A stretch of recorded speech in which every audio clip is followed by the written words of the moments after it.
Listen to me, please.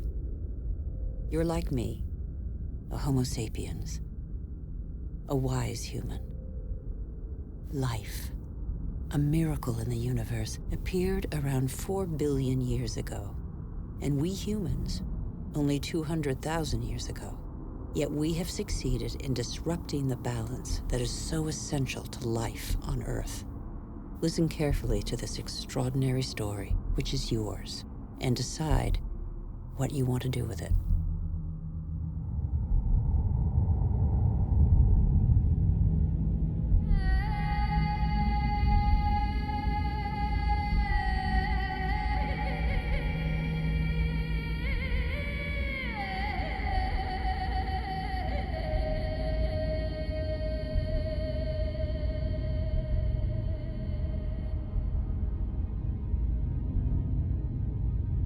These are traces of our origins. At the beginning, our planet was no more than a chaos of fire, formed in the wake of its star, the sun. A cloud of agglutinated dust particles, similar to so many similar clusters in the universe. Yet this was where the miracle of life occurred.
Today, life, our life, is just a link in a chain of innumerable living beings that have succeeded one another on Earth over nearly 4 billion years. And even today, new volcanoes continue to sculpt our landscapes.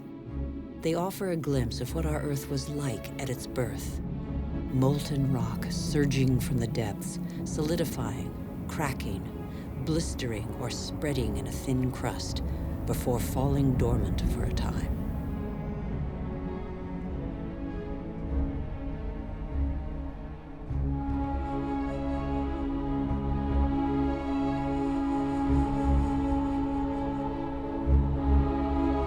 These wreaths of smoke, curling from the bowels of the Earth, bear witness to the Earth's original atmosphere, an atmosphere devoid of oxygen. A dense atmosphere, thick with water vapor, full of carbon dioxide. A furnace.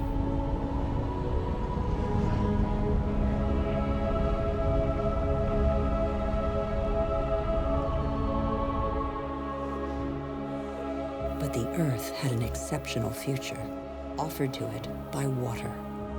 At the right distance from the sun, not too far, not too near, the Earth was able to conserve water in liquid form. Water vapor condensed and fell in torrential downpours on Earth, and rivers appeared.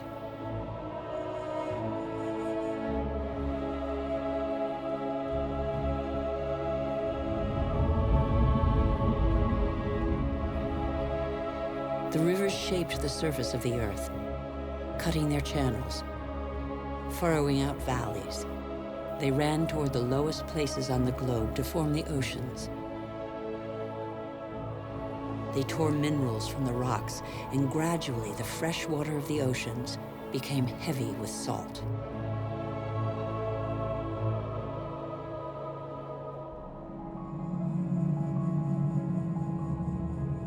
Water is a vital liquid. It irrigated these sterile expanses. The paths it traced are like the veins of a body, the branches of a tree, the vessels of the sap that it brought to the earth.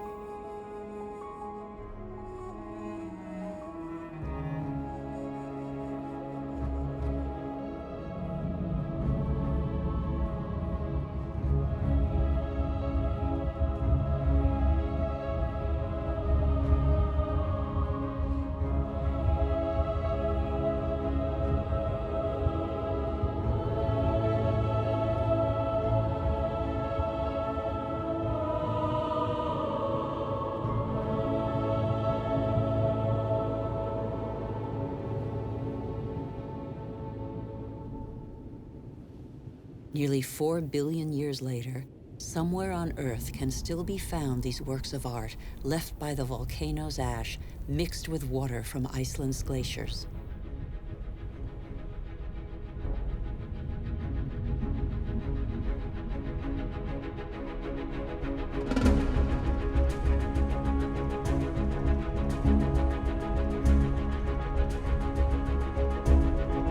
There they are, matter and water. Water and matter, soft and hard combined, the crucial alliance shared by every life form on our planet.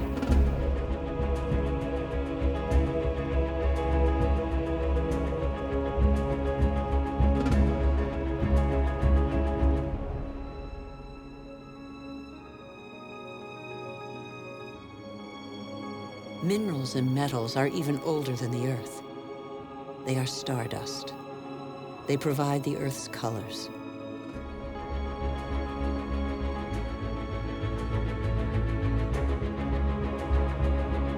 Red from iron, black from carbon, blue from copper, yellow from sulfur.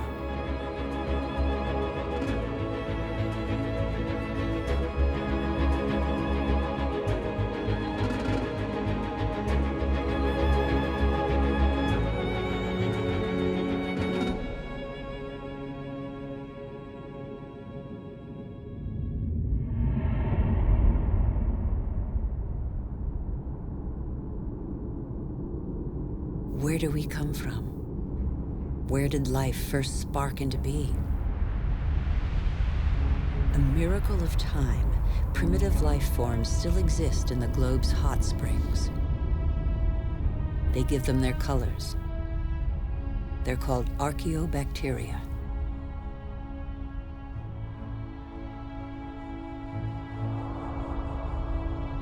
They all feed off the Earth's heat, all except the cyanobacteria, or blue-green algae. They alone have the capacity to turn to the sun to capture its energy.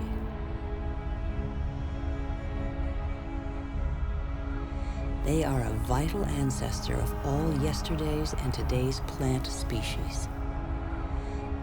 These tiny bacteria and their billions of descendants changed the destiny of our planet. They transformed its atmosphere.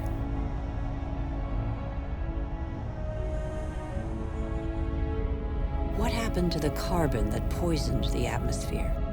It's still here, imprisoned in the Earth's crust. We can read this chapter of the Earth's history nowhere better than on the walls of Colorado's Grand Canyon. They reveal nearly 2 billion years of the Earth's history. Once upon a time, the Grand Canyon was a sea inhabited by microorganisms. They grew their shells by tapping into carbon from the atmosphere dissolved in the ocean. When they died, the shells sank and accumulated on the seabed. These strata are the product of those billions and billions of shells.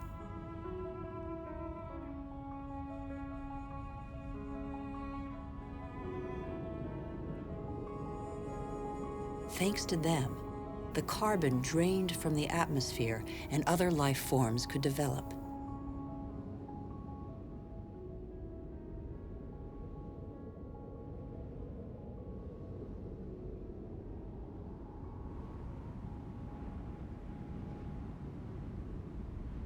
It is life that altered the atmosphere.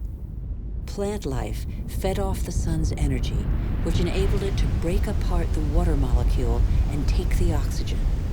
And oxygen filled the air.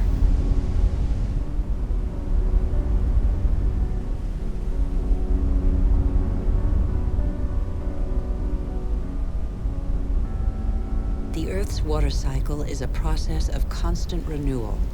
Waterfalls, water vapor, clouds, rain, springs, rivers, seas, oceans, glaciers. The cycle is never broken. There's always the same quantity of water on Earth. All the successive species on Earth have drunk the same water. The astonishing matter that is water, one of the most unstable of all. It takes a liquid form as running water, gaseous as vapor, or solid as ice.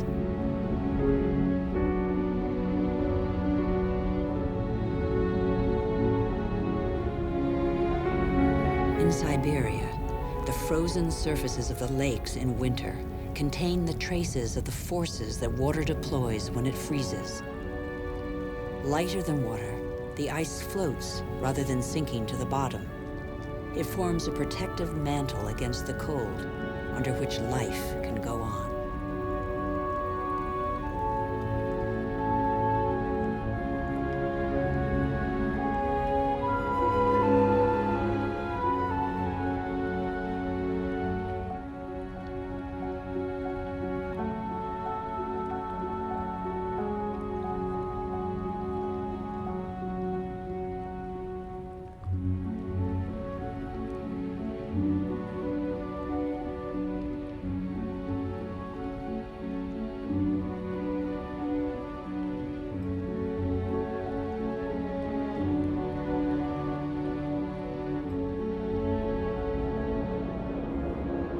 The engine of life is linkage.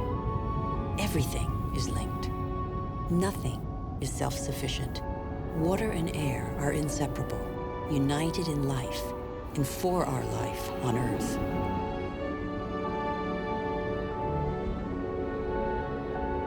Thus, clouds form over the oceans and bring rain to the land masses, whose rivers carry water back to the oceans. Sharing is everything.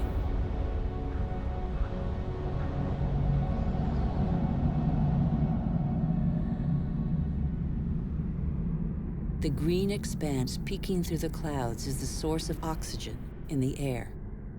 70% of this gas, without which our lungs cannot function, comes from the algae that tint the surface of the oceans. Our Earth relies on a balance in which every being has a role to play and exists only through the existence of another being, a subtle, fragile harmony that is easily shattered. Thus, corals are born from the marriage of algae and shells. The Great Barrier Reef, off the coast of Australia, stretches over 350,000 square kilometers and is home to 1,500 species of fish, 4,000 species of mollusks, and 400 species of coral. The equilibrium of every ocean depends on these corals.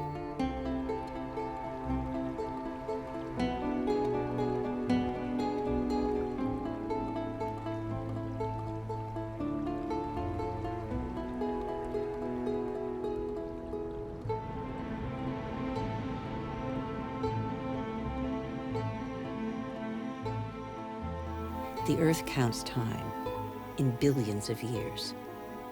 It took more than 4 billion years for it to make trees. In the chain of species, trees are a pinnacle, a perfect living sculpture. Trees defy gravity. They are the only natural element in perpetual movement toward the sky. They grow unhurriedly toward the sun that nourishes their foliage.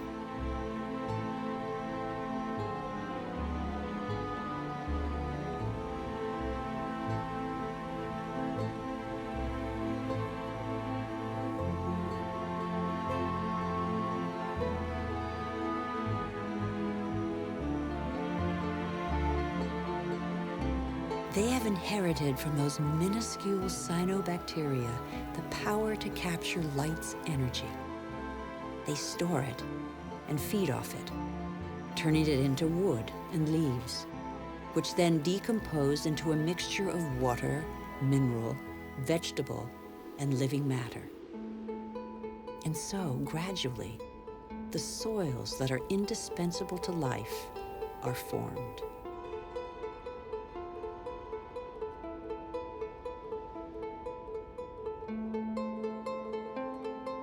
Soils are the factory of biodiversity. They are a world of incessant activity where microorganisms feed, dig, aerate, and transform. They make the humus, the fertile layer to which all life on land is linked.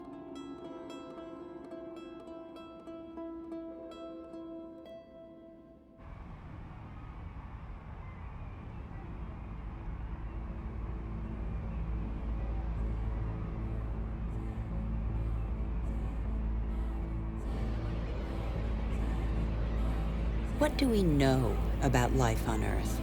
How many species are we aware of? 1/10 of them? 100th, perhaps? What do we know about the bonds that link them? The Earth is a miracle. Life remains a mystery.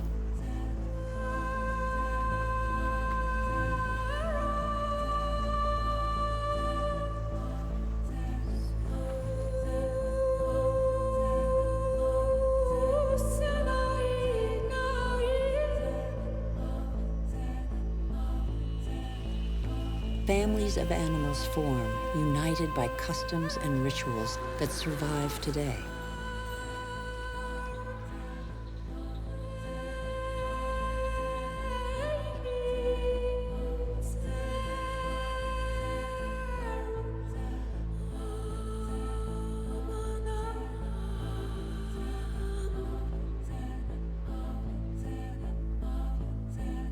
Some adapt to the nature of their pasture, and their pasture adapts to them, and both gain. The animal sates its hunger, and the tree can blossom again.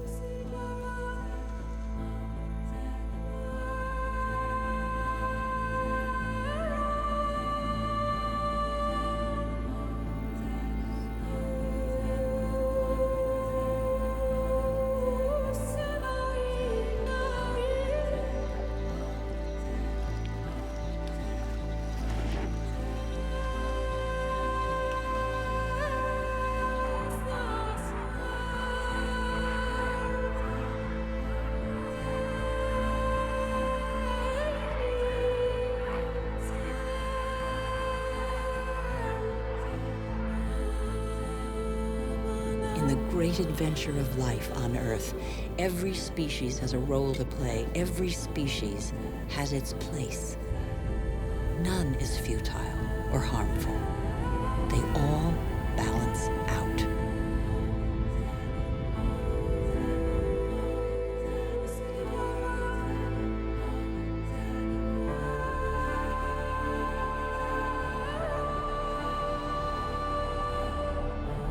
And that's where you, Homo sapiens, wise human, enter the story. You benefit from a fabulous 4-billion-year-old legacy bequeathed by the Earth.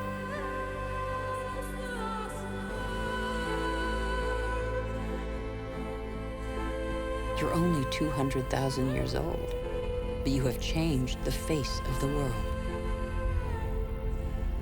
Despite your vulnerability, you have taken possession of every habitat and conquered swaths of territory like no other species before you.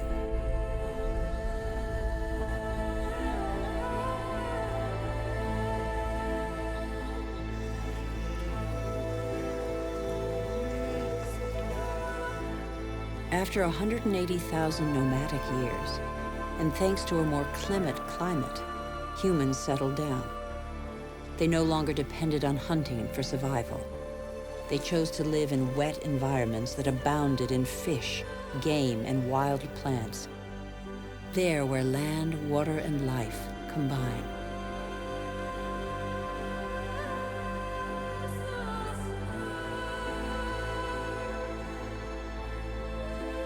human genius inspired them to build canoes.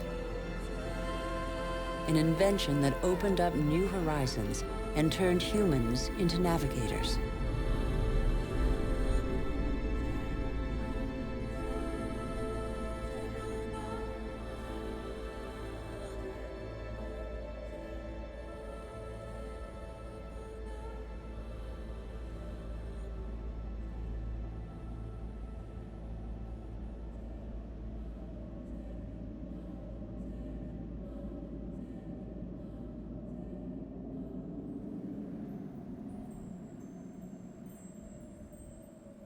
Even today, the majority of humankind lives on the continent's coastlines or the banks of rivers and lakes.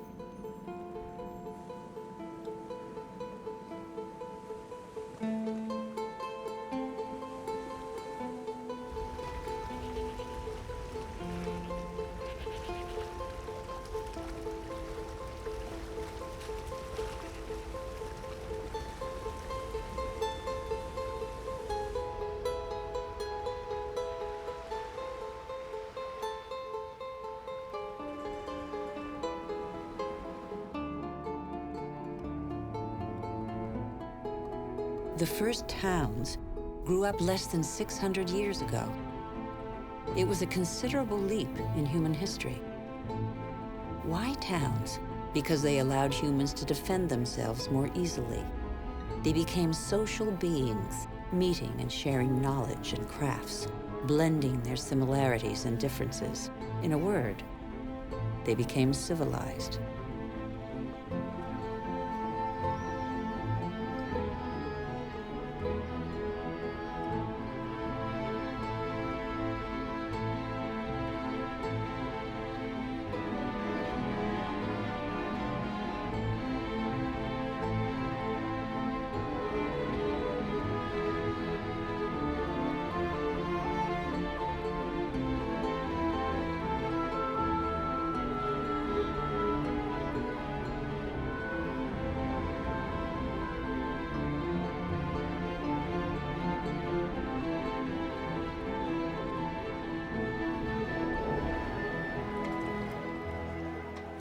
But the only energy at their disposal was provided by nature and the strength of their bodies.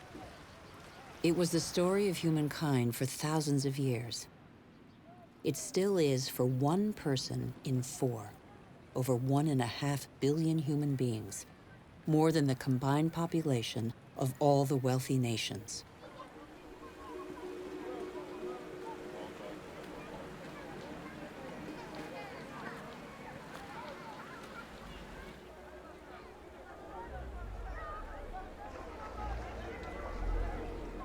Taking from the earth only the strictly necessary.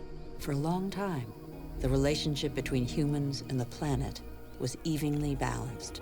For a long time, the economy seemed like a natural and equitable alliance.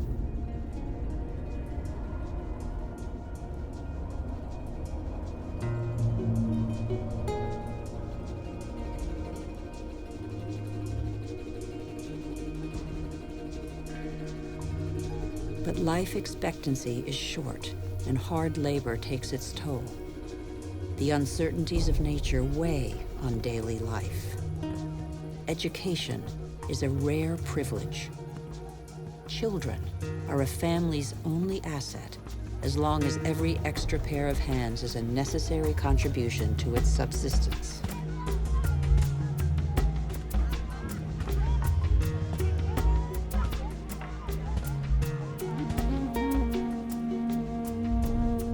The earth feeds people, clothes them, and provides for their daily needs. Everything comes from the earth.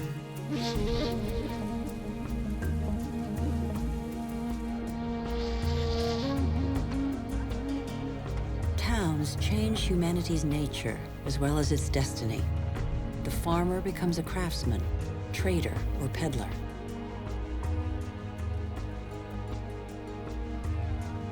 What the earth gives the farmer, the city dweller buys, sells, or barters. Goods change hands, along with ideas.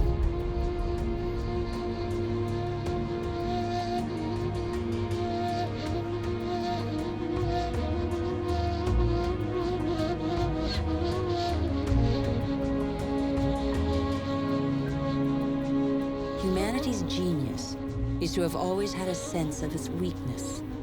Humans tried to extend the frontiers of their territory, but they knew their limits. The physical energy and strength with which nature had not endowed them was found in the animals they domesticated to serve them.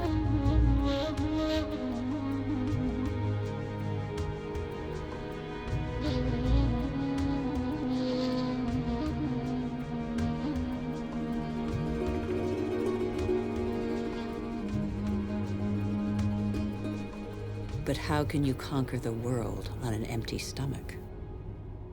The invention of agriculture transformed the future of the wild animals scavenging for food that were humankind. Agriculture turned their history on end. Agriculture was their first great revolution. Developed barely 8,000 to 10,000 years ago, it changed their relationship to nature.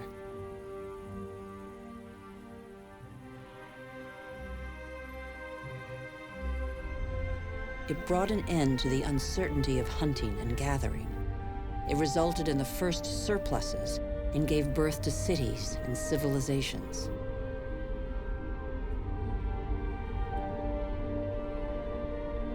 For their agriculture, humans harnessed the energy of animal species and plant life, from which they at last extracted the profits. The memory of thousands of years scrabbling for food faded. They learned to adapt the grains that are the yeast of life to different soils and climates. They learned to increase the yield and multiply the number of varieties.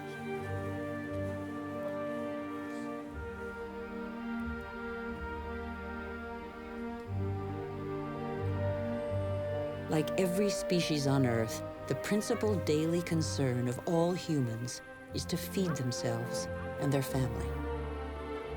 When the soil is less generous and water becomes scarce, humans deploy prodigious efforts to mark a few arid acres with the imprint of their labor.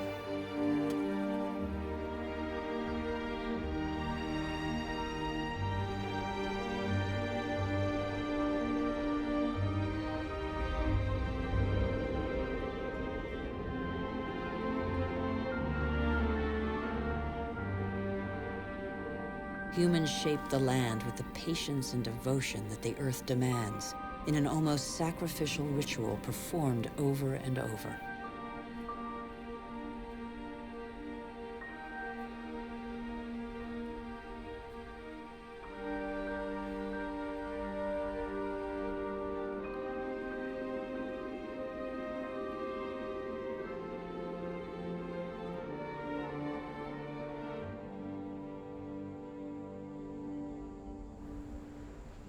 Agriculture is still the world's most widespread occupation.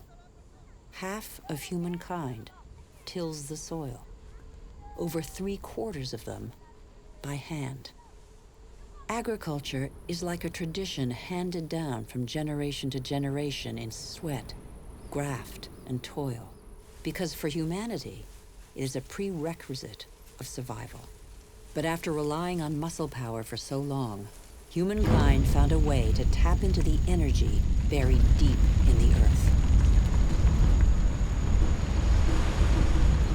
These flames are also from plants, a pocket of sunlight, pure energy, the energy of the sun, captured over millions of years by millions of plants more than 100 million years ago. It's coal, it's gas, and above all, it's oil.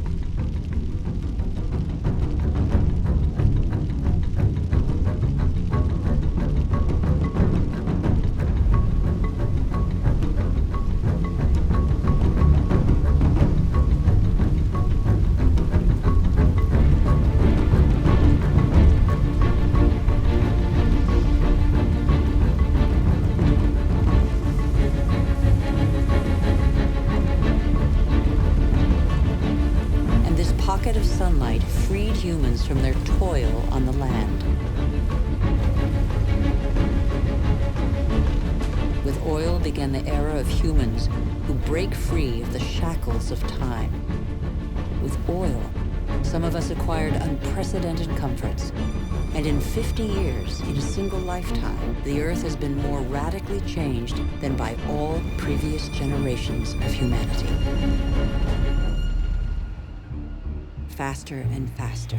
In the last 60 years, the Earth's population has almost tripled, and over 2 billion people have moved to the cities.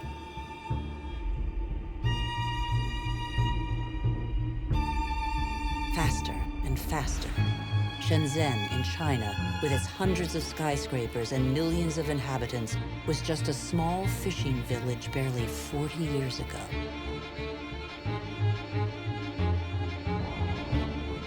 Faster and faster. In Shanghai, 3,000 towers and skyscrapers have been built in 20 years. Hundreds more are under construction.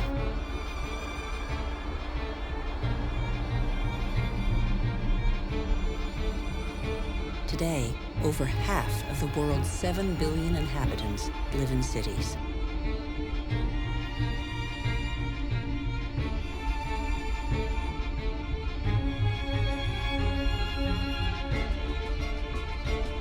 New York, the world's first megalopolis, is the symbol of the exploitation of the energy the Earth supplies to human genius. The manpower of millions of immigrants, the energy of coal, the unbridled power of oil. Electricity resulted in the invention of elevators, which in turn permitted the invention of skyscrapers. New York ranks as the 16th largest economy in the world. America was the first to discover, exploit, and harness the phenomenal revolutionary power of black gold. With its help, a country of farmers became a country of agricultural industrialists. Machines replaced men. A liter of oil generates as much energy as 100 pairs of hands in 24 hours. But worldwide, only 3% of farmers have use of a tractor. Nonetheless, their output dominates the planet. In the United States, only 3 million farmers are left. They produce enough grain to feed 2 billion people.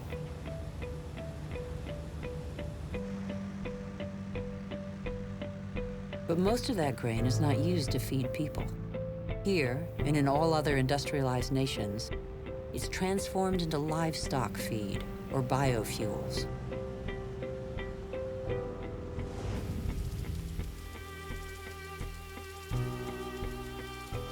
The pocket of sunshine's energy chased away the specter of drought that stalked farmland.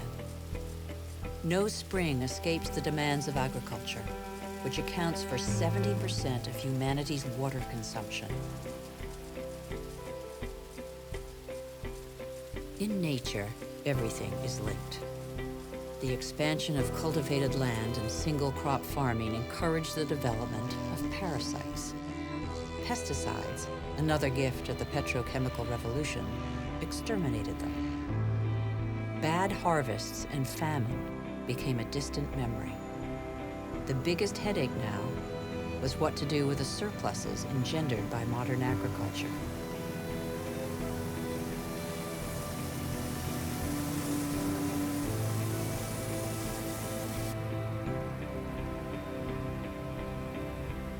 But toxic pesticides seeped into the air, soil, plants, animals, rivers, and oceans.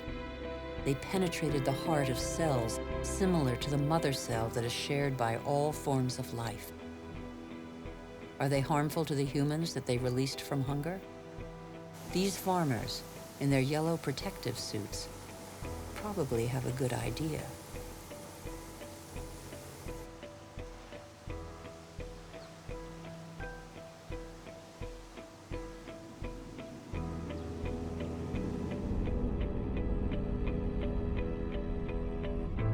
The new agriculture abolished the dependence on soils and seasons.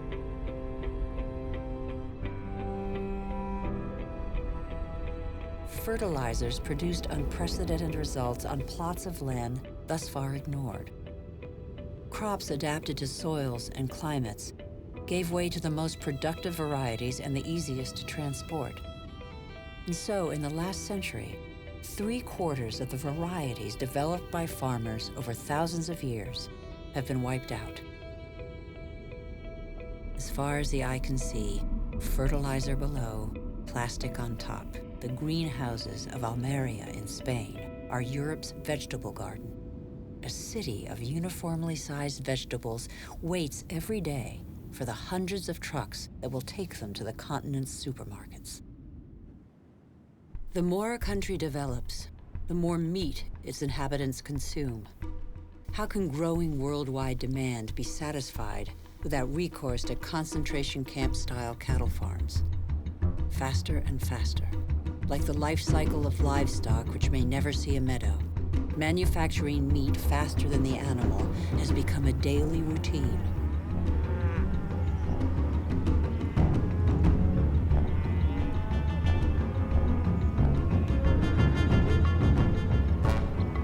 In these vast food lots trampled by millions of cattle, not a blade of grass grows. A fleet of trucks from every corner of the country brings in tons of grain, soy meal, and protein-rich granules that will become tons of meat. The result is that it takes 100 liters of water to produce 1 kilogram of potatoes, 4,000 for 1 kilo of rice, and 13,000 for 1 kilo of beef, not to mention the oil guzzled in the production process and transport.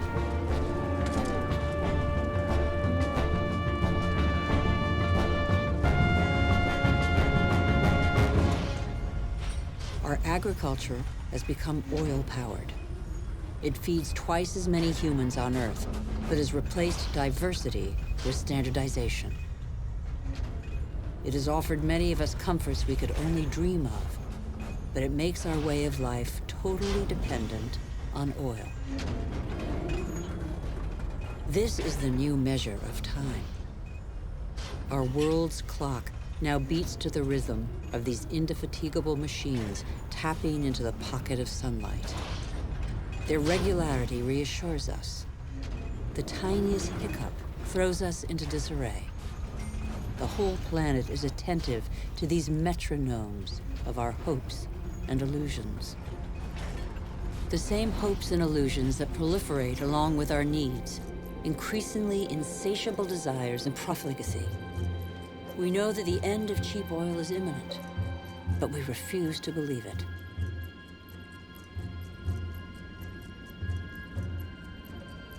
For many of us, the American dream is embodied by a legendary name, Los Angeles.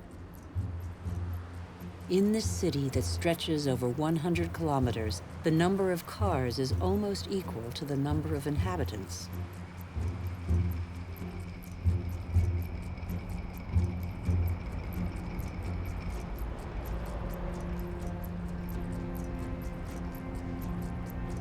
Here, energy puts on a fantastic show every night.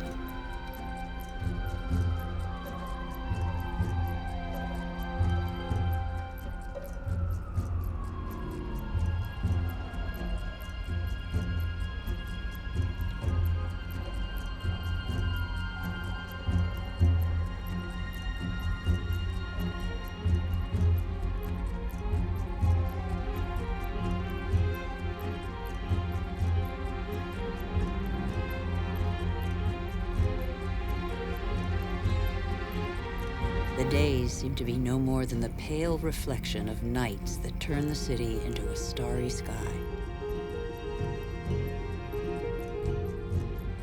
Faster and faster, distances are no longer counted in miles, but in minutes. The automobile shapes new suburbs where every home is a castle, a safe distance from the asphyxiated city centers, and where neat rows of houses huddle around dead-end streets. The model of a lucky few countries has become a universal dream preached by televisions all over the world.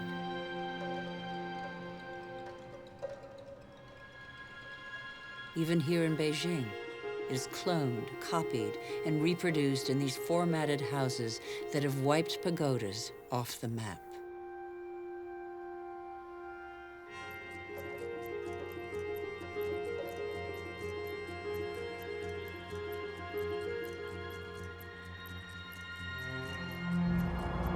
the automobile has become the symbol of comfort and progress.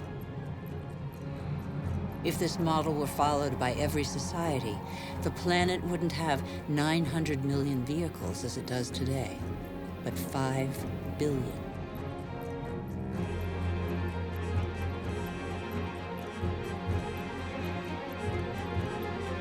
Faster and faster.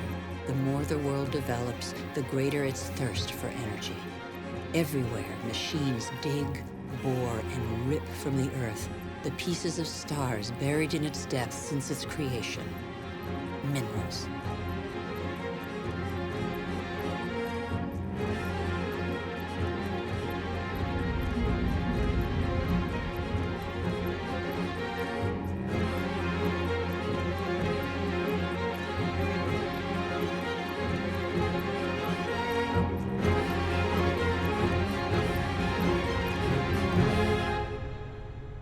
In the next 20 years, more ore will be extracted from the Earth than in the whole of humanity's history.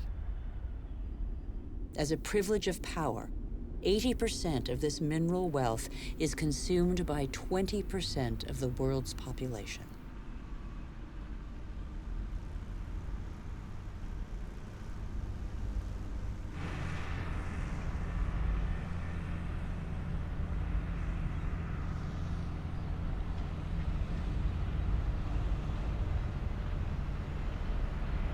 Before the end of this century, excessive mining will have exhausted nearly all the planet's reserves.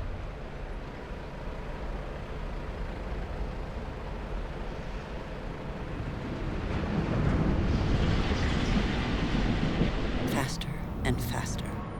Shipyards churn out oil tankers, container ships, and gas tankers to cater for the demands of globalized industrial production.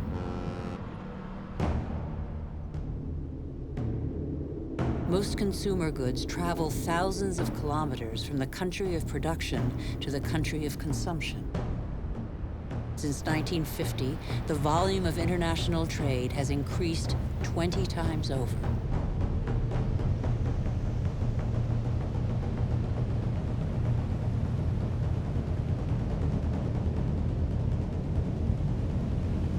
% of trade goes by sea. 500 million containers are transported every year, headed for the world's major hubs of consumption, such as Dubai. Dubai is one of the biggest construction sites in the world, a country where the impossible becomes possible, building artificial islands in the sea, for example.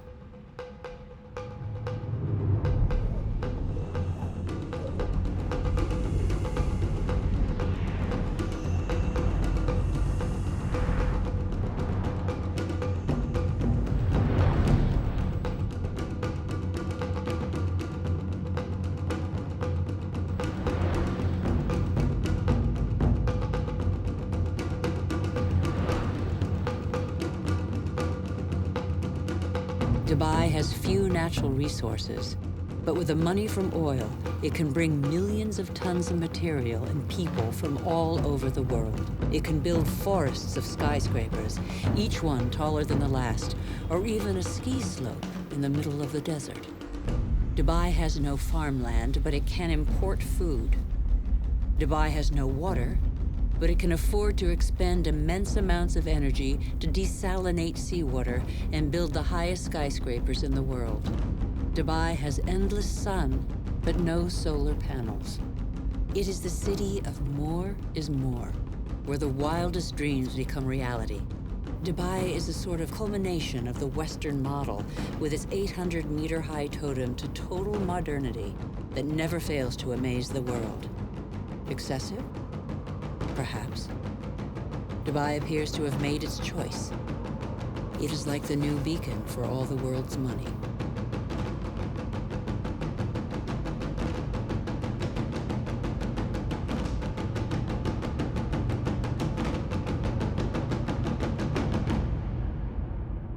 Nothing seems further removed from nature than Dubai, although nothing depends on nature more than Dubai. The city merely follows the model of wealthy nations. we haven't understood that we're depleting what nature provides.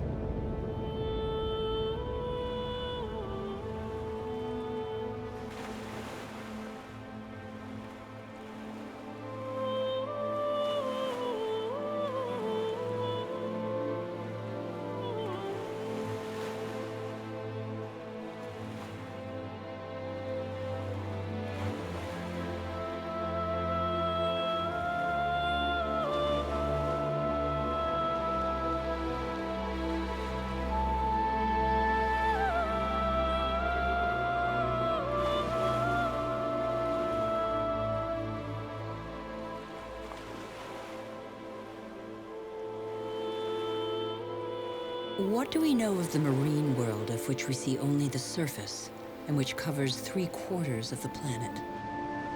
The ocean depths remain a secret. They contain thousands of species whose existence remains a mystery to us.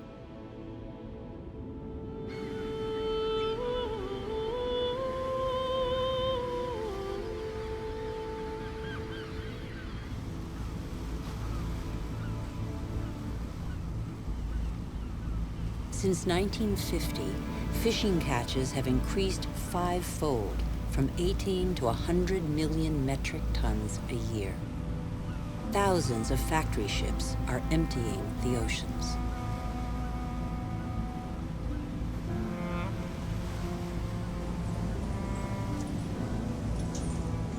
Three-quarters of fishing grounds are exhausted, depleted, or in danger of being so.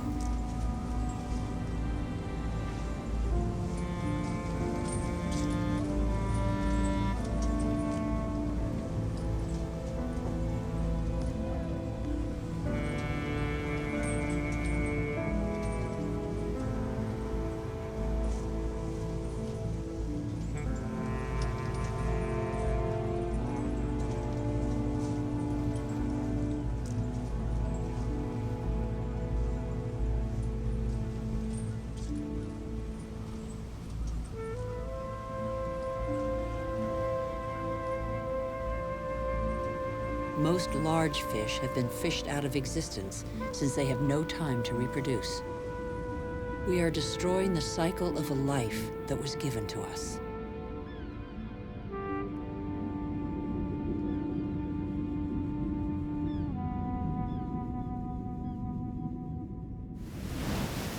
On the coastlines, signs of the exhaustion of stocks abound. First sign, colonies of sea mammals are getting smaller. Made vulnerable by urbanization of the coasts and pollution, they now face a new threat: famine. In their unequal battle against industrial fishing fleets, they can't find enough fish to feed their young.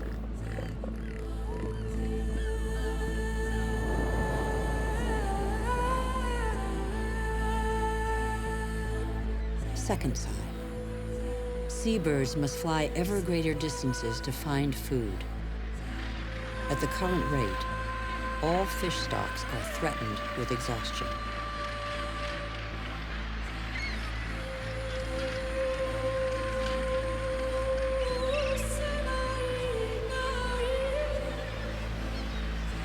In Dakar, traditional net fishing boomed in the years of plenty, but today, fish stocks are dwindling.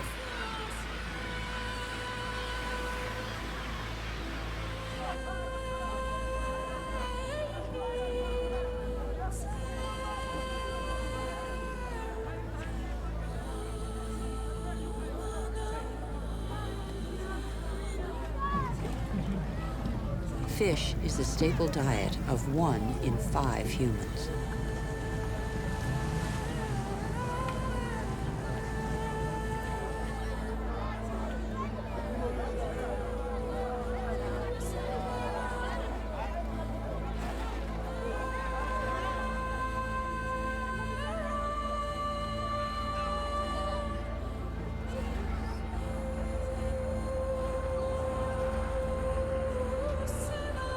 Can we envision the inconceivable?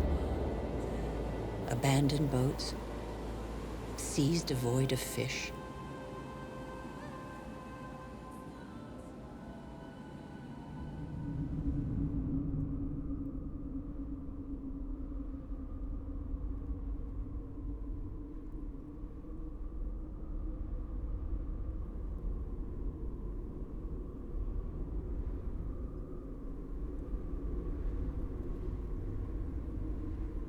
we have forgotten that resources are scarce.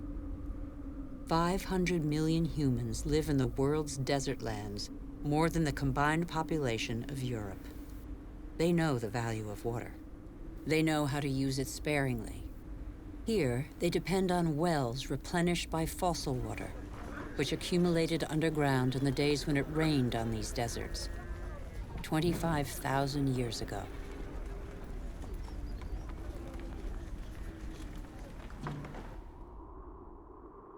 Fossil water also enables crops to be grown in the desert to provide food for local populations. The field's circular shape derives from the pipes that irrigate them around a central pivot.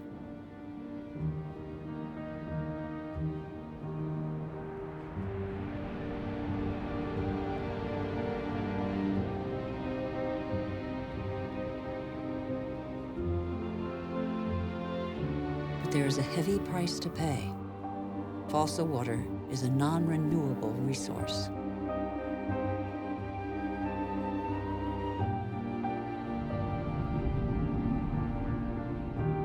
In Saudi Arabia, the dream of industrial farming in the desert has faded. As if on a parchment map, the light spots on this patchwork show abandoned plots. The irrigation equipment is still there, the energy to pump water also. But the fossil water reserves are severely depleted.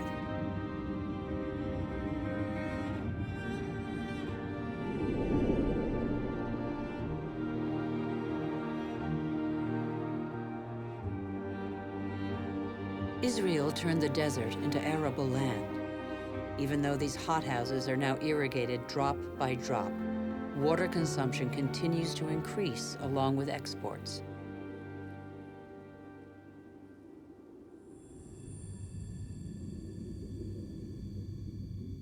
The once mighty River Jordan is now just a trickle. Its water has flown to supermarkets all over the world in crates of fruit and vegetables.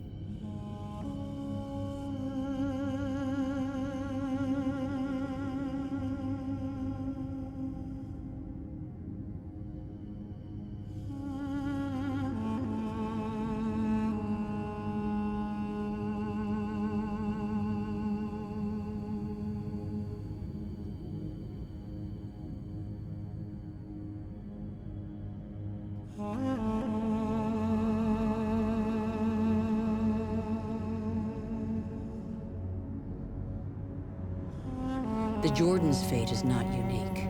Across the planet, one major river in 10 no longer flows into the sea for several months of the year.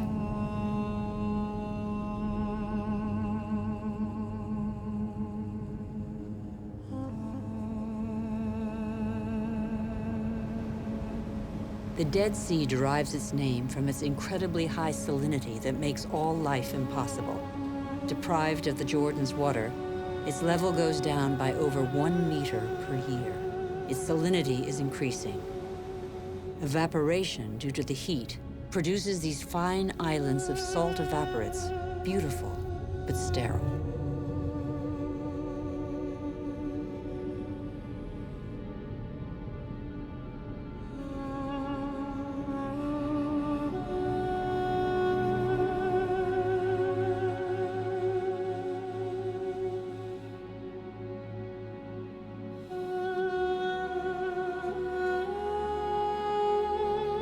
In Rajasthan, India, Udaipur is a miracle of water. The city was made possible by a system of dams and channels that created an artificial lake.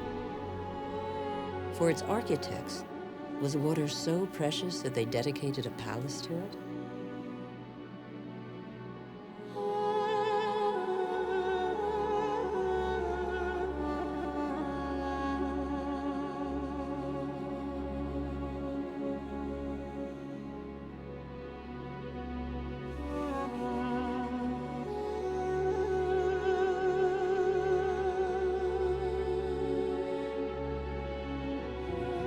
India risks being the country that suffers most from the lack of water in the coming century. Massive irrigation has fed the growing population, and in the last 50 years, 21 million wells have been dug. The victory over famine has a downside, however. In many parts of the country, the drill has to sink ever deeper to hit water. In western India, 30% of wells have been abandoned.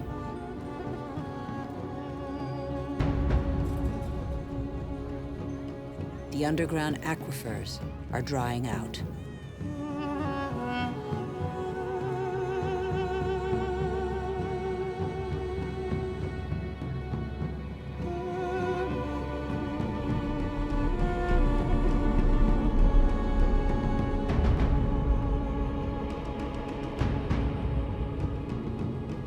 Vast reservoirs will catch the monsoon rains to replenish the aquifers.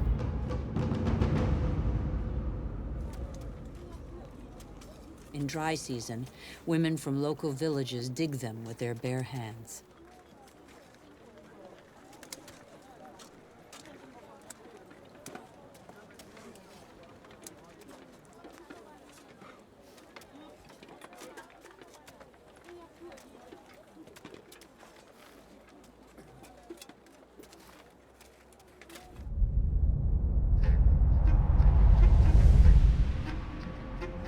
Thousands of kilometers away, 800 to 1,000 liters of water are consumed per person per day. Las Vegas was built out of the desert. Millions of people live there. Thousands more arrive every month. The inhabitants of Las Vegas are among the biggest consumers of water in the world.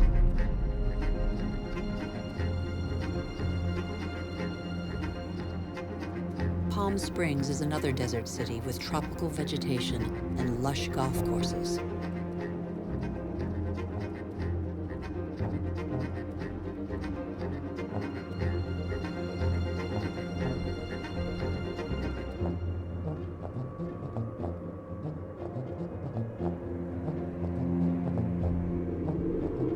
How long can this mirage continue to prosper?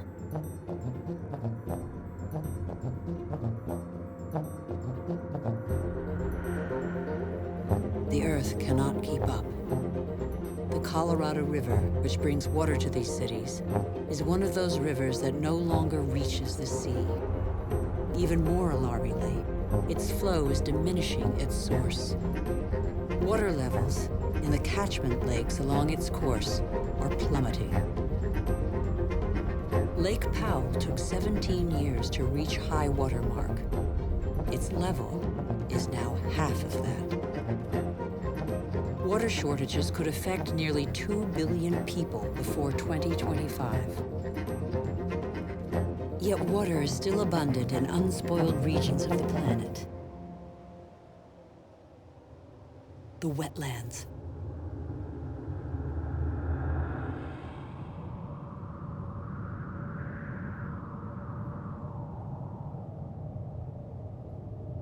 These wetlands are crucial to all life on Earth. They represent 6% of the planet. Marshes are sponges that regulate the flow of water. They absorb it in the wet season and release it in the dry season.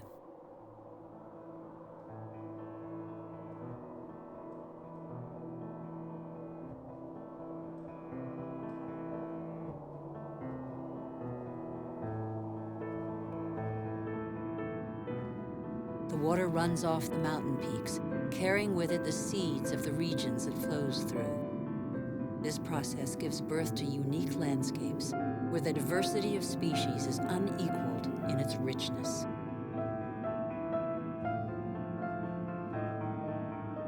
Under the calm water lies a veritable factory where this ultimately linked richness and diversity patiently filters the water and digests all the pollution. Marshes are indispensable environments for the regeneration and purification of water.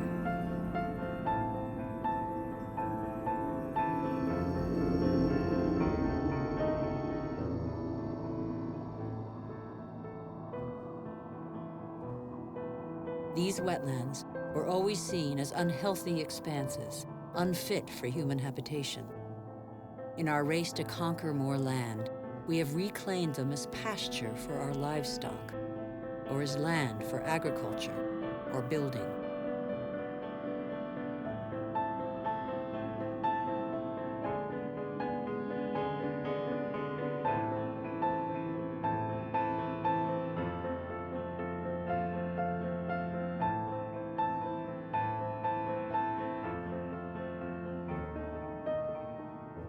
In the last century, half of the world's marshes were drained. We know neither their richness nor their role.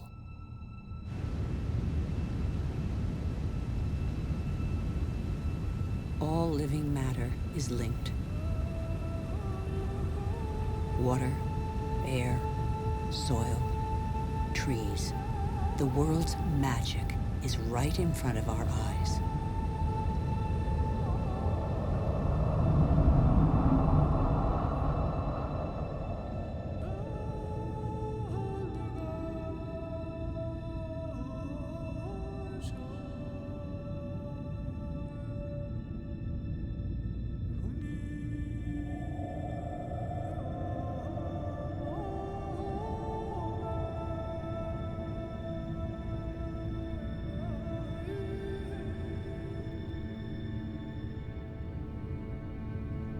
Trees breathe groundwater into the atmosphere as light mist. They form a canopy that alleviates the impact of heavy rains and protects the soil from erosion. The forests provide the humidity that is necessary for life. They are the mother and father of rain. The forests store carbon. They contain more than all the Earth's atmosphere. They are the cornerstone of the climactic balance on which we all depend.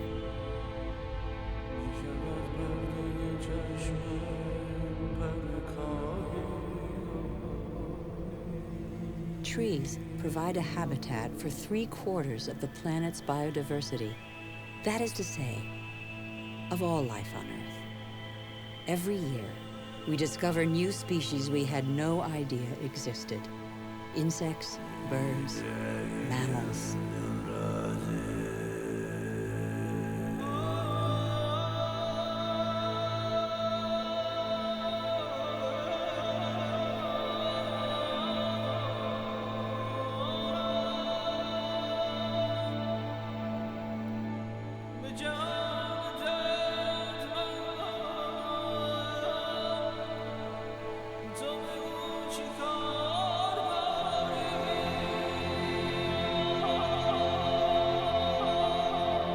These forests provide the remedies that cure us. The substances secreted by these plants can be recognized by our bodies. Our cells talk the same language. We are of the same family.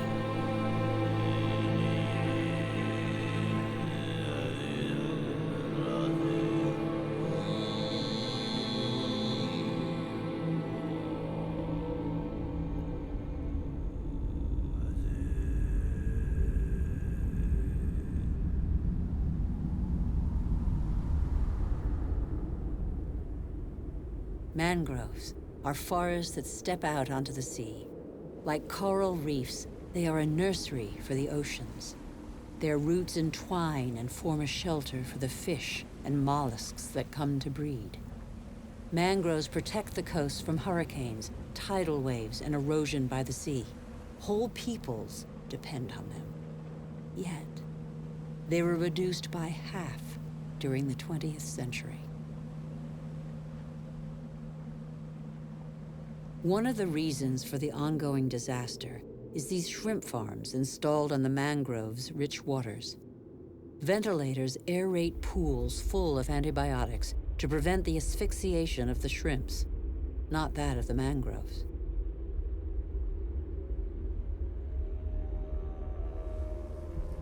Since the 1960s, deforestation has constantly gathered pace. Every year, 13 million hectares of tropical forest, an area the size of Illinois, disappear in smoke and as lumber.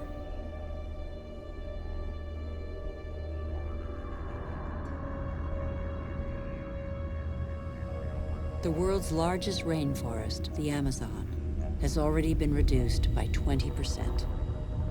The forest gives way to cattle ranches or soybean farms.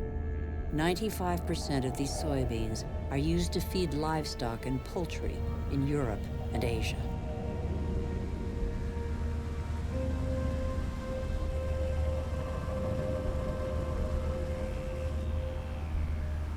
And so, a forest is turned into meat.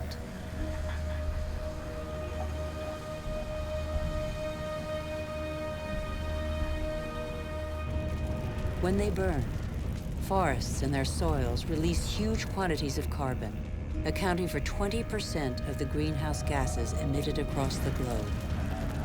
Deforestation is one of the principal causes of global warming.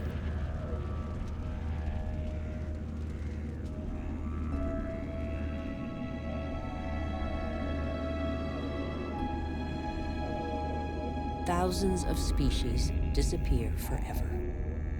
With them, one of the links in a long chain of evolution snaps. The intelligence of the living matter from which they came is lost forever.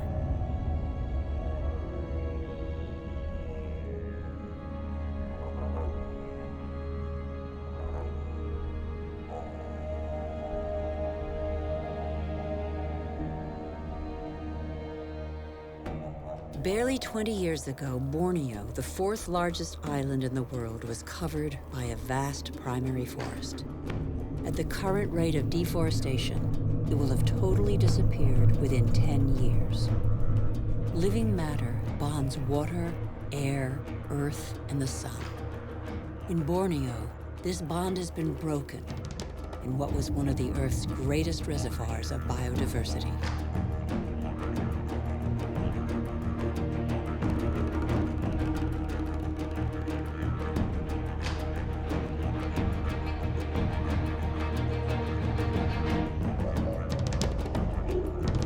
Catastrophe was provoked by the decision to produce palm oil, the most consumed oil in the world, on Borneo.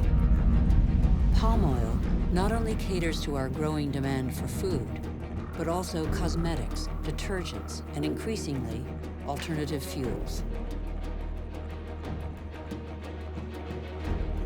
The forest diversity was replaced by a single species, the oil palm. Monoculture is easy, productive, and rapid. For local people, it provides employment. It is an agricultural industry.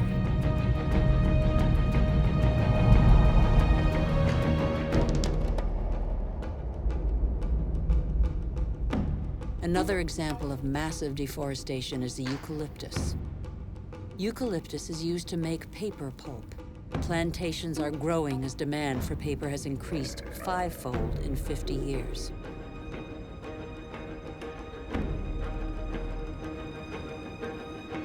Monocultures of trees are gaining ground all over the world. But a monoculture is not a forest. By definition, there is little diversity. One forest does not replace another forest. At the foot of these eucalyptus trees, nothing grows because their leaves form a bed that is toxic for most other plants. They grow quickly, but exhaust water reserves.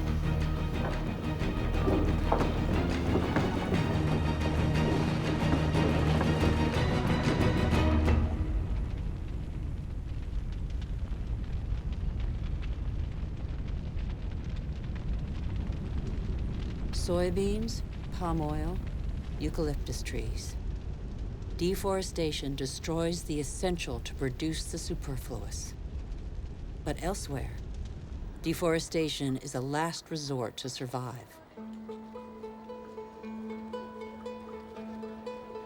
Over 2 billion people, almost a third of the world's population, still depend on charcoal.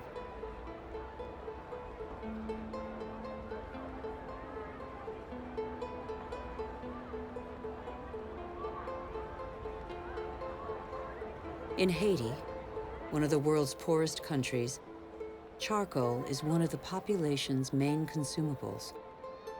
Once the pearl of the Caribbean, Haiti can no longer feed its population without foreign aid.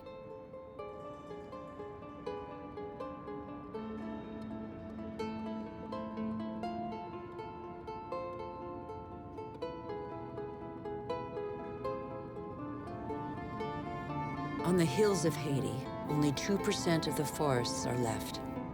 Stripped bare, the soil no longer absorbs the rainwater. With no vegetation and no roots to reinforce them, nothing holds the soils back. The rainwater washes them down the hillsides as far as the sea. Erosion impoverishes the quality of the soils, reducing their suitability for agriculture. In some parts of Madagascar, the erosion is spectacular. Whole hillsides bear deep gashes hundreds of meters wide.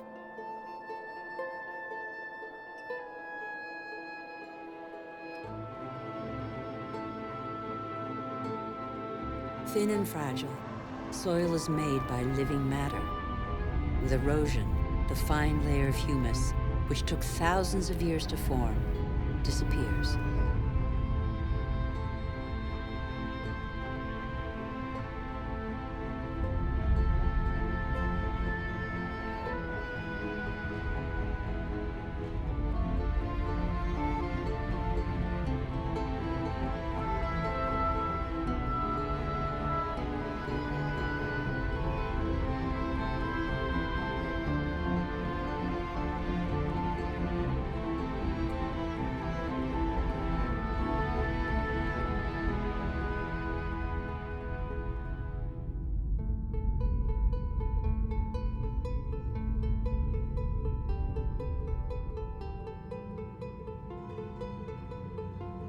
Here's one theory of the story of the Rapa Nui, the inhabitants of Easter Island, that could perhaps give us pause for thought. Living on the most isolated island in the world, the Rapa Nui exploited their resources until there was nothing left. Their civilization did not survive. On these lands stood the highest palm trees in the world. They have disappeared. The Rapa Nui chopped them all down for lumber. They then had to face widespread soil erosion. The Rapa Nui could no longer go fishing. There were no trees to build canoes. And yet the Rapa Nui formed one of the most brilliant civilizations in the Pacific. Innovative farmers, sculptors, exceptional navigators. They were caught in the vice of overpopulation and dwindling resources. They experienced social unrest, revolts, and famine. Many did not survive the cataclysm.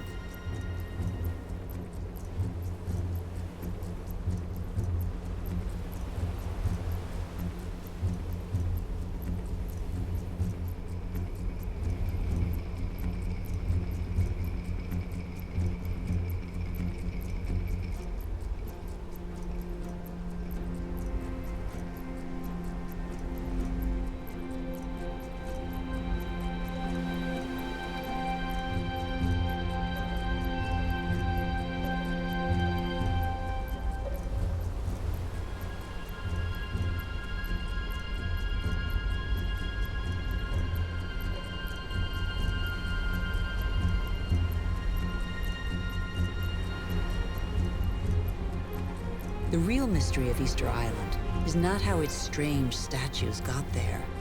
We know now. It's why the Rapa Nui didn't react in time.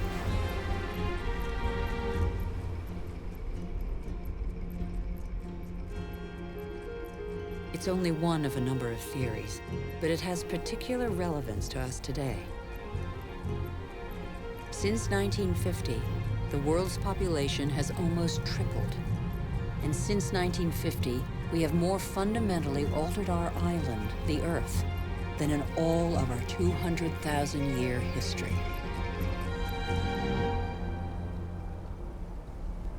Nigeria is the biggest oil exporter in Africa, and yet 70% of the population lives under the poverty line. The wealth is there, but the country's inhabitants don't have access to it. The same is true all over the globe. Half the world's poor, live in resource-rich countries.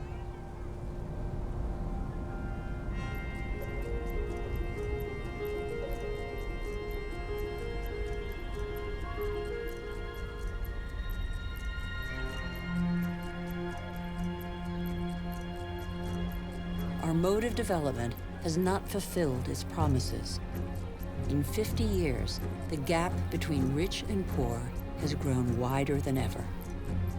Today, half the world's wealth is in the hands of the richest 2% of the population. Can such disparities be maintained? They're the cause of population movements whose scale we have yet to fully realize. The city of Lagos had a population of 700,000 in 1960. That will rise to 16 million by 2025.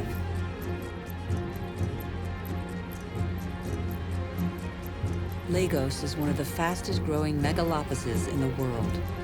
The new arrivals are mostly farmers forced off the land for economic or demographic reasons, or because of diminishing resources.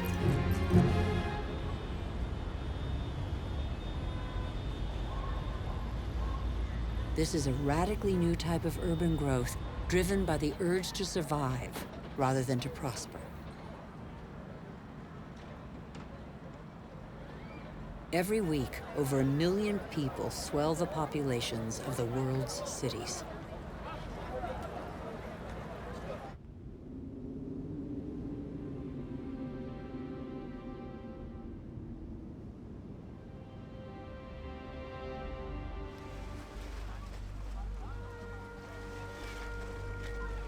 One human being in 6 now lives in a precarious, unhealthy, overpopulated environment, without access to daily necessities such as water, sanitation, or electricity.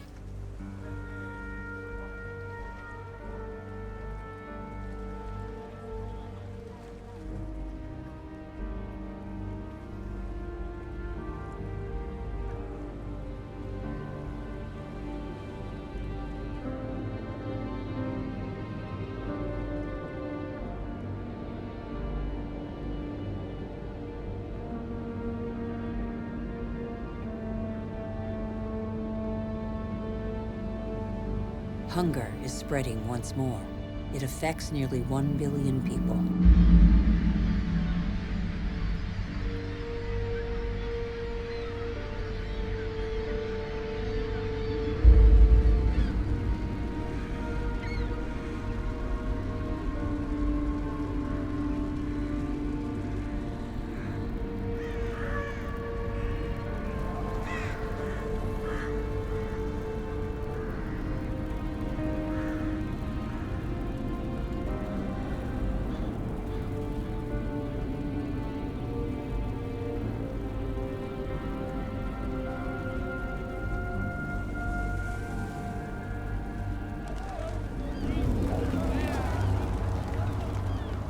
All over the planet, the poorest scrabble to survive on scraps, while we continue to dig for resources that we can no longer live without.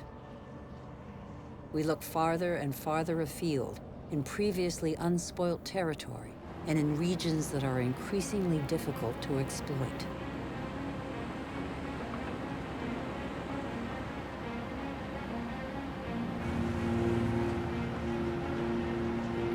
We're not changing our model. Oil might run out. We can still extract oil from the tar sands of Canada. The biggest trucks in the world move thousands of tons of sand. The process of heating and separating bitumen from the sand requires millions of cubic meters of water. Colossal amounts of energy are needed. The pollution is catastrophic. The most urgent priority, apparently, is to pick every pocket of sunlight.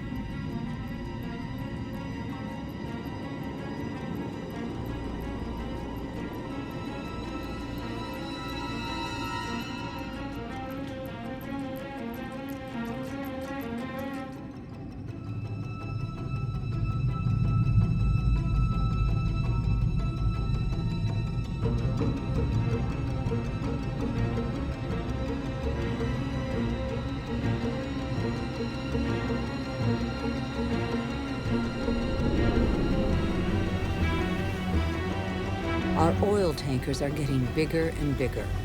Our energy requirements are constantly increasing. We try to power growth like a bottomless oven that demands more and more fuel.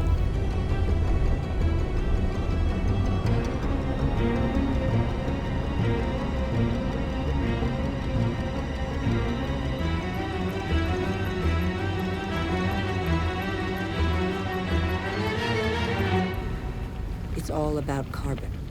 In a few decades, the carbon that made our atmosphere a furnace and that nature captured over millions of years, allowing life to develop, will have largely been pumped back out. The atmosphere is heating up. It would have been inconceivable for a boat to be here just a few years ago. Transport, industry, deforestation, agriculture. Our activities release gigantic quantities of carbon dioxide. Without realizing it, molecule by molecule, we have upset the Earth's climatic balance.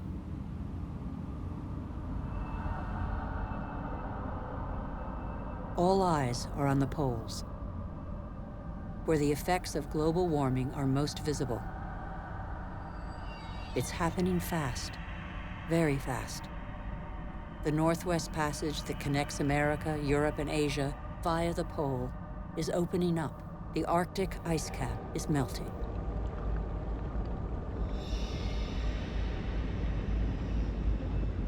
Under the effect of global warming, the ice cap has lost 40% of its thickness in 40 years.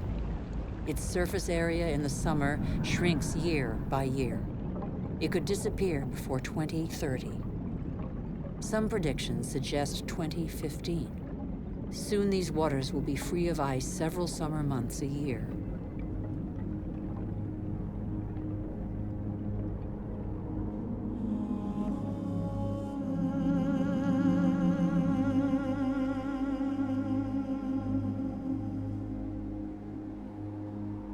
The sunbeams that the ice sheet previously reflected back now penetrate the dark water, heating it up. The warming process gathers pace.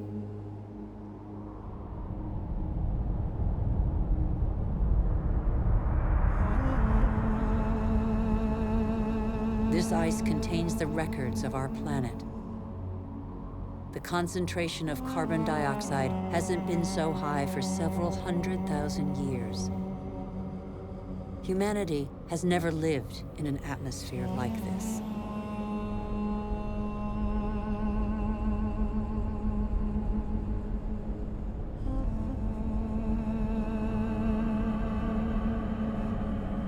Is excessive exploitation of our resources threatening the lives of every species?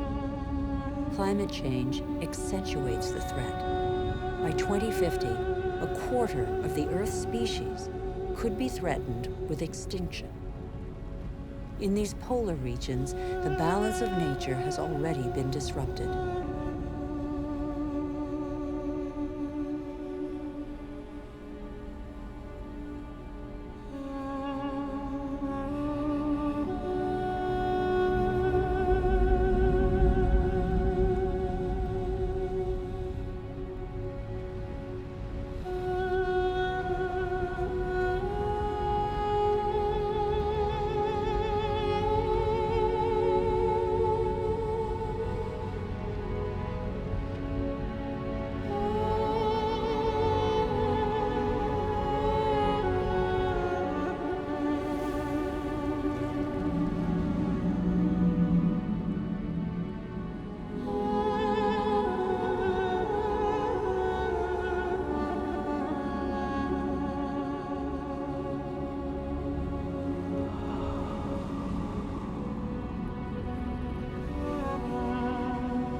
Off the coast of Greenland, there are more and more icebergs.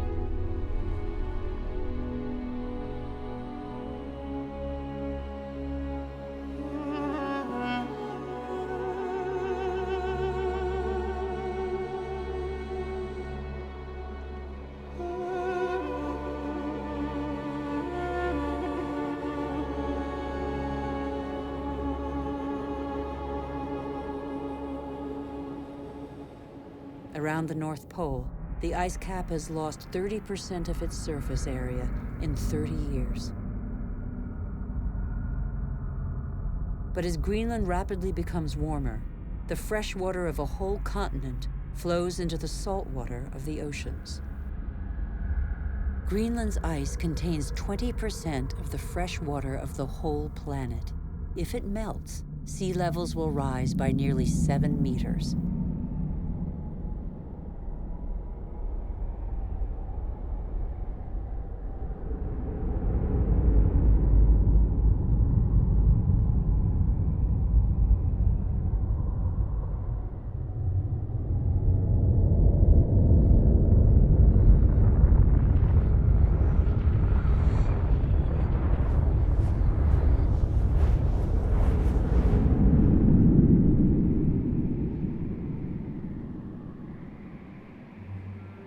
But there is no industry here. Greenland's ice sheet suffers from greenhouse gases emitted elsewhere on Earth. Our ecosystem doesn't have borders. Wherever we are, our actions have repercussions on the whole Earth. The atmosphere of our planet is an indivisible whole. It is an asset we share. On Greenland's surface, lakes are appearing on the landscape. The ice cap has begun to melt at a speed that even the most pessimistic scientists did not envision 10 years ago.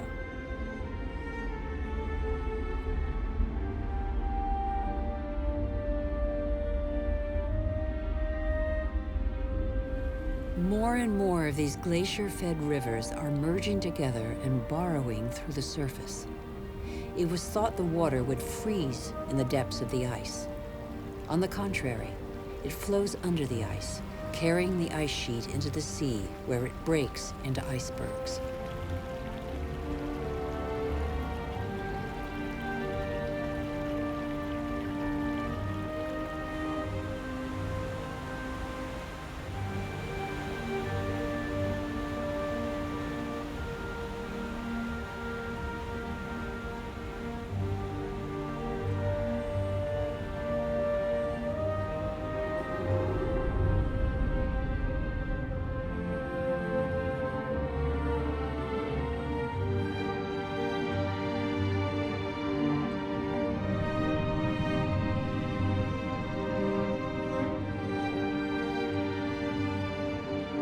As the fresh water of Greenland's ice sheet gradually seeps into the salt water of the oceans, low-lying lands around the globe are threatened.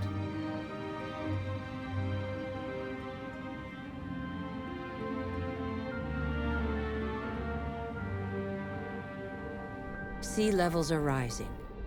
Water expanding as it gets warmer caused, in the 20th century alone, a rise of 20 centimeters. Everything becomes unstable.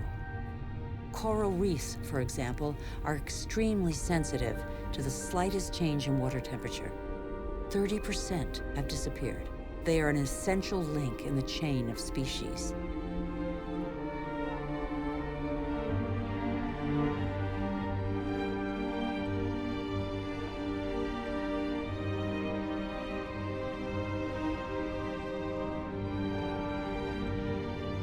In the atmosphere, the major wind streams are changing direction. Rain cycles are altered. The geography of climates is modified. The inhabitants of low-lying islands here in the Maldives, for example, are on the front line. They are increasingly concerned. Some are already looking for new, more hospitable lands.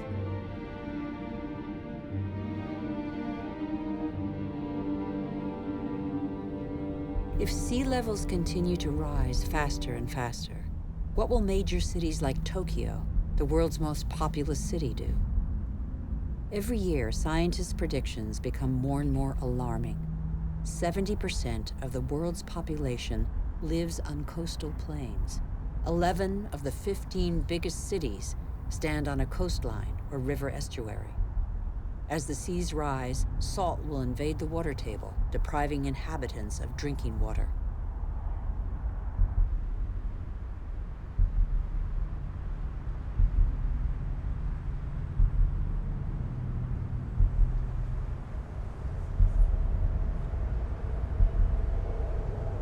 Migratory phenomena are inevitable. The only uncertainty concerns their scale.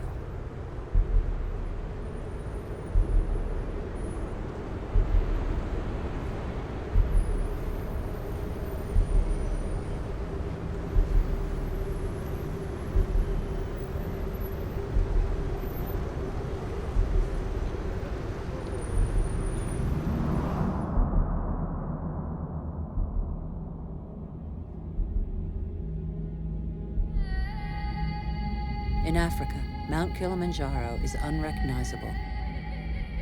80% of its glaciers have disappeared. In summer, the rivers no longer flow. Local peoples are affected by the lack of water. Even on the world's highest peaks, in the heart of the Himalayas, eternal snows and glaciers are receding. Yet these glaciers play an essential role in the water cycle. They trap the water from the monsoons as ice and release it in the summer when the snow melts.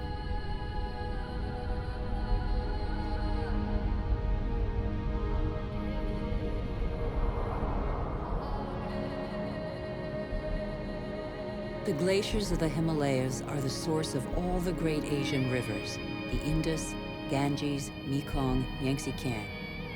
2 billion people depend on them for drinking water and to irrigate their crops, as in Bangladesh.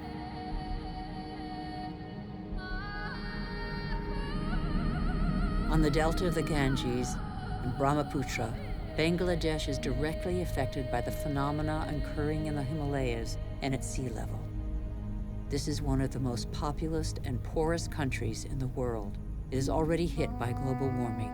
The combined impact of increasingly dramatic floods and hurricanes could make 1/3 of its landmass disappear. When populations are subjected to these devastating phenomena, they eventually move away.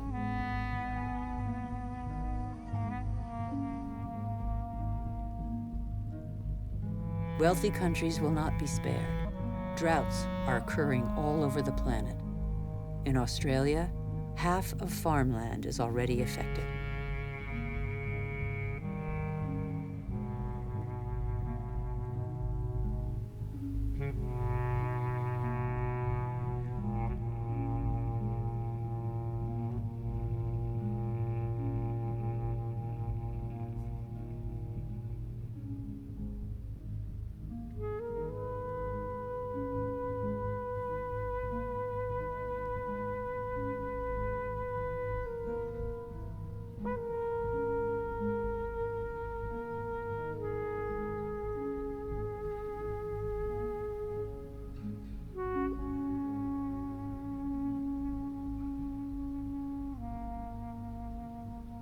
We are in the process of compromising the climactic balance that has allowed us to develop over 12,000 years.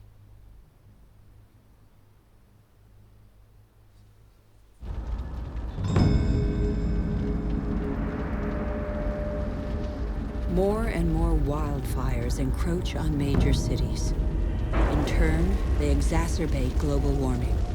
As the trees burn, they release carbon dioxide. The system that controls our climate has been severely disrupted. The elements on which it relies have been disrupted.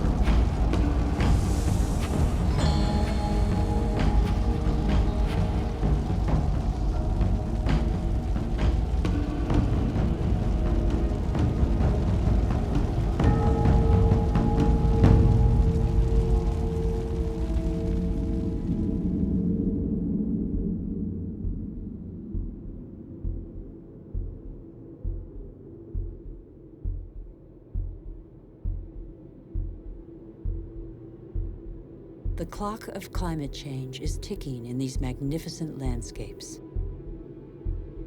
Here in Siberia and elsewhere across the globe, it is so cold that the ground is constantly frozen. It's known as permafrost.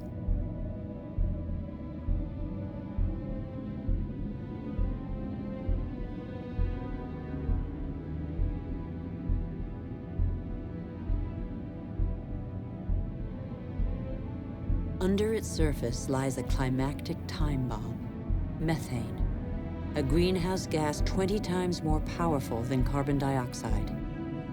If the permafrost melts, the methane released would cause the greenhouse effect to race out of control with consequences no one can predict. We would literally be in unknown territory.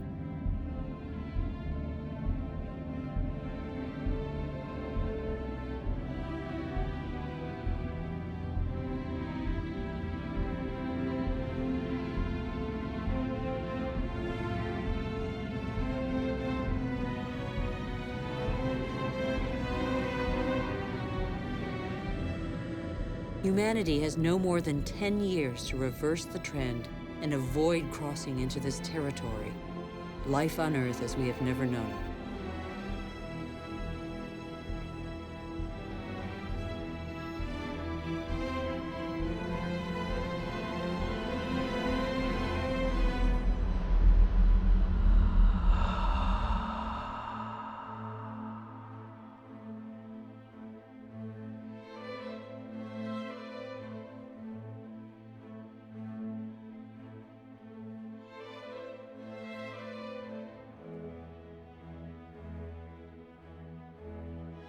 We have created phenomena we cannot control.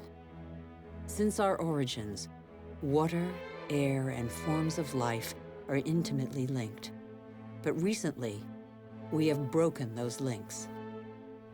Let's face the facts. We must believe what we know. All that we have just seen is a reflection of human behavior. We have shaped the Earth in our image. We have very little time to change. How can this century carry the burden of 9 billion human beings if we refuse to be called to account for everything we alone have done?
The cost of our actions is high.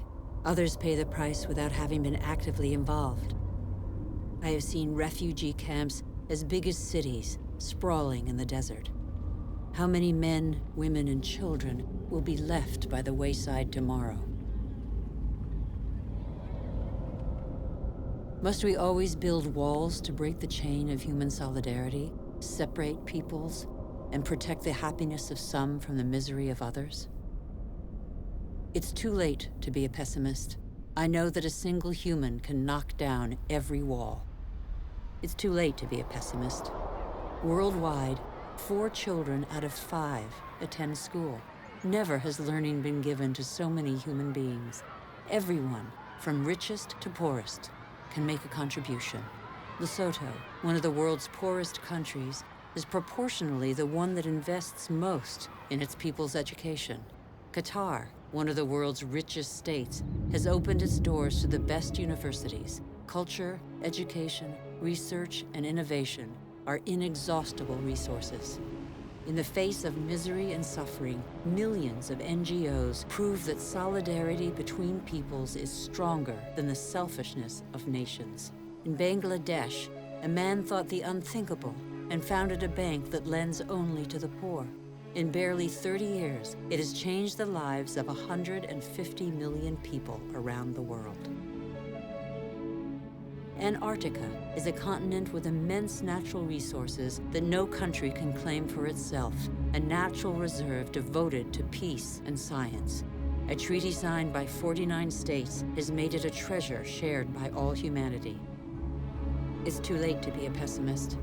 Governments have acted to protect nearly 2% of the world's territorial waters. It's not much, but it's 2 times more than 10 years ago. The first natural parks were created just over a century ago. They cover over 13% of the continents. They create spaces where human activity is in step with the preservation of species, soils, and landscapes. This harmony between humans and nature can become the rule, no longer the exception. In the United States, New York has realized that nature does for us. These forests and lakes supply all the drinking water the city needs.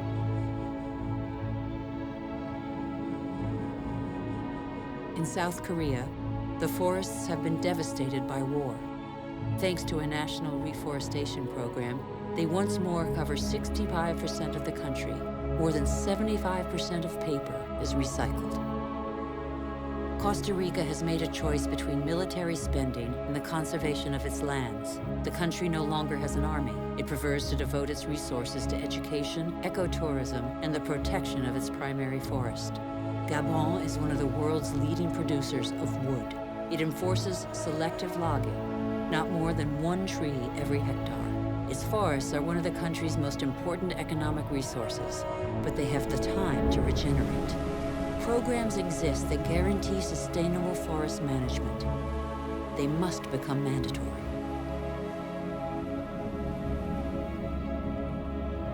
For consumers and producers, justice is an opportunity to be seized.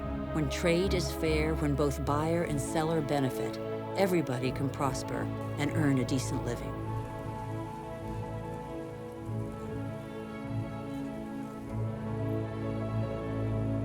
How can there be justice and equity between people whose only tools are their hands and those who harvest their crops with a machine and state subsidies?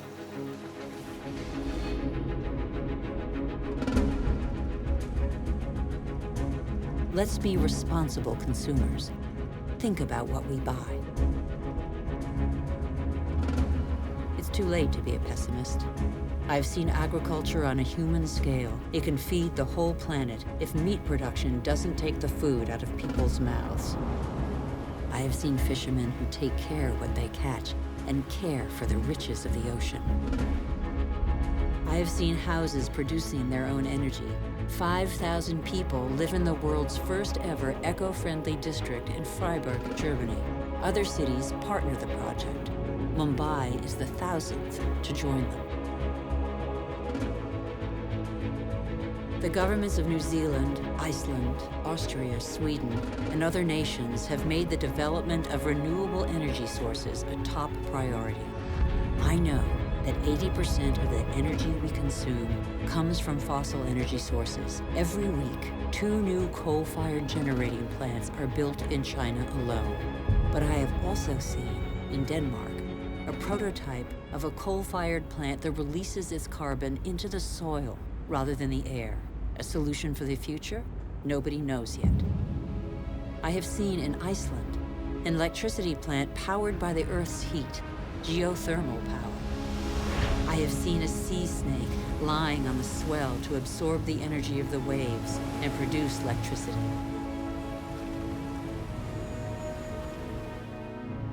I have seen wind farms off the coast of Denmark that produce 20% of the country's electricity. The USA, China, India, Germany, and Spain are the biggest investors in renewable energy. They have already created over 2.5 million jobs. Where on earth doesn't the wind blow? I have seen desert expanses baking in the sun. Everything on Earth is linked, and the Earth is linked to the sun, its original energy source. Can humans not imitate plants and capture its energy? In 1 hour, the sun gives the Earth the same amount of energy as that consumed by all humanity in 1 year. As long as the Earth exists, the sun's energy will be inexhaustible. All we have to do is stop drilling the Earth and start looking to the sky.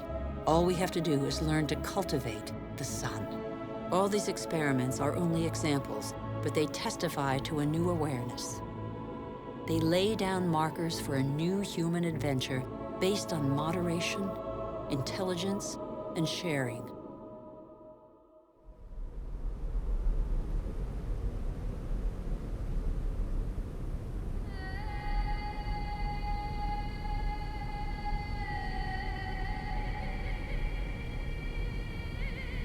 It's time to come together. What's important is not what's gone, but what remains. We still have half the world's forests, thousands of rivers, lakes, and glaciers, and thousands of thriving species. We know that the solutions are there today. We all have the power to change. So what are we waiting for?